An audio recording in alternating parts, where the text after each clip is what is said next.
واقعہ کربلا میں اہل بیت اور مسلمانوں پر جو ظلم اٹھائے گئے اس کو الفاظوں میں بیان نہیں کیا جا سکتا۔ واقعہ کربلا کوئی شخصی لڑائی نہیں تھی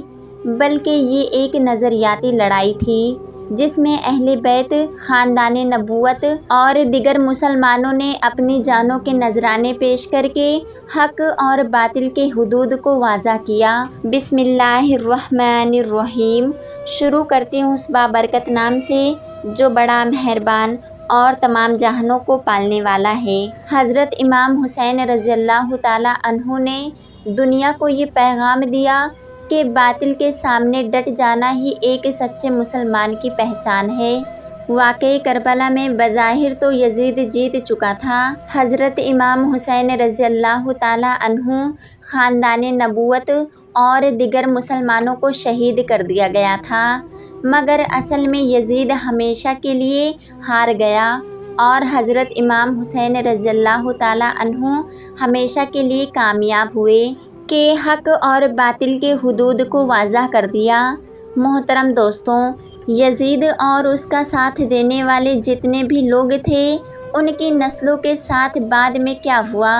اس کے بارے میں بہت ہی کم لوگ جانتے ہیں۔ آئیے آج جانتے ہیں کہ اہل بیت اور مسلمانوں کا قتل عام کرنے والوں کے ساتھ دنیا نے پھر کیا سلوک کیا۔ محترم دوستوں، تاریخ گواہ ہے کہ کربلا اہل بیت نبوت کو شہید کرنے والے یزیدی کوفیوں کا یہی حشر ہوا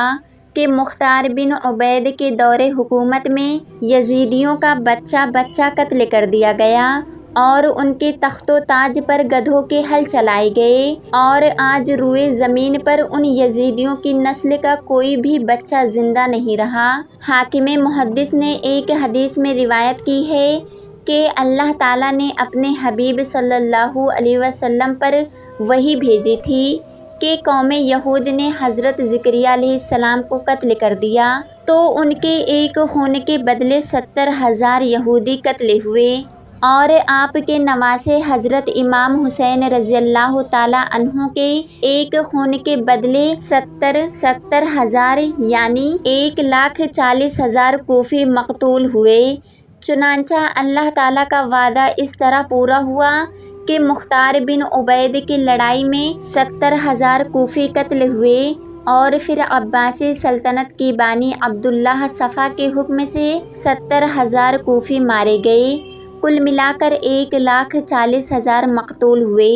اللہ تعالیٰ اپنے محبوبوں کی ہر چیز کو اپنا محبوب بنا لیتا ہے، لہٰذا اللہ کے محبوبوں کی آل و ازواج ہوں، اصحاب و احباب ہوں یا ان سے نسبت اور تعلق رکھنے والی کوئی بھی چیز ہو، ان میں سے کسی کی بھی توہین اور بے ادبی سے اللہ کا عذاب ضرور کسی نہ کسی صورت میں ظاہر ہوتا ہے۔ لہٰذا ہر وہ چیز جس کو اللہ کے محبوبوں سے نسبت حاصل ہو جائے اس کی تعظیم و تکریم لازم اور ضروری ہے، اور اس کی توہین تباہی اور بربادی کی علامت ہے۔